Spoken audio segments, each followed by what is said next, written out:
It's one of the not-so-hidden treasures of Camden. The Maguntacook River, on its final approach to the harbor, puts on a splashy show right downtown as if to say, I will not be frozen.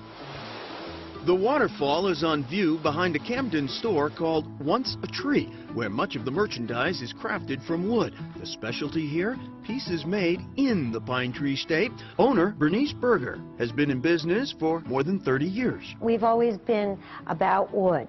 However, we have branched out over the years. We have pottery, a lot of stone work, things that go along with the wood and the concept of American made. One of her featured artists specializes in what are called live edge bowls as well as more classic designs. Richard Corson, he is retired from Bath Ironworks and was an engineer. And he's brilliant. He's got a mind that is always going. I think he always had a passion for working with wood. Among the biggest sellers in the store, these delicate bowls, which, despite appearances, are relatively inexpensive. That's because they aren't sculpted. They're cut by a laser in a unique process developed by Rob Jones of nearby Thomaston.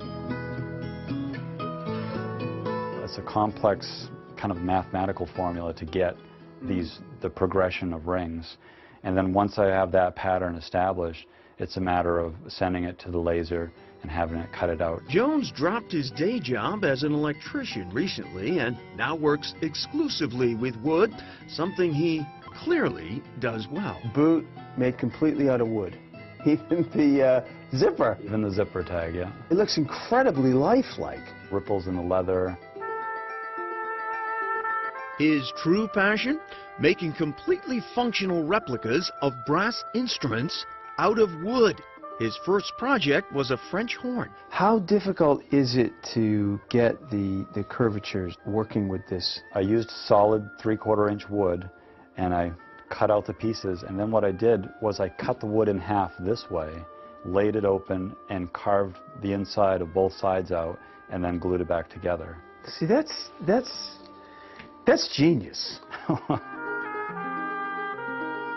This trumpet, made out of curly maple and purple heartwoods, was sculpted in just 3 weeks. And you've got inlaid here.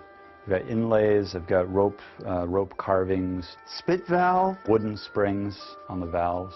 This was only the third instrument that I carved, and the idea was I wanted to try to get them as playable as possible. So with each instrument there was a learning curve, and this one didn't sound very good at all. A trombone. That's a trombone. Of course, the amazing thing is, you know, when you see this and you pick it up and you realize that it weighs, what, maybe 3 pounds? It's quite a bit lighter than a regular trombone, yeah. Jones is most proud of a bugle he made, a replica of a bugle considered the finest in the world. It was played at President Kennedy's funeral.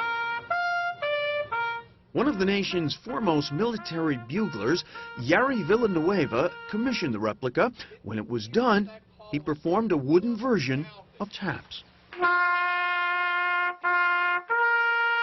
What do you love best about making these things out of wood? I love the challenge, the engineering challenge of it. It's like a puzzle. You know, each one has its unique challenges. And then what I really enjoy, you know, if I show it to people, and their excitement and enthusiasm is like a caffeine high for me, and I can come home and I can work until 2 in the morning. Like, their excitement about it can excite me. Next Chronicle. Check out what's new. Boston's new hot chocolate bar. Coffee's not for everyone. A monastery's new venture. A state-of-the-art brewery. And combine work with a workout. So I'm either working or taking a class. Chronicle tomorrow.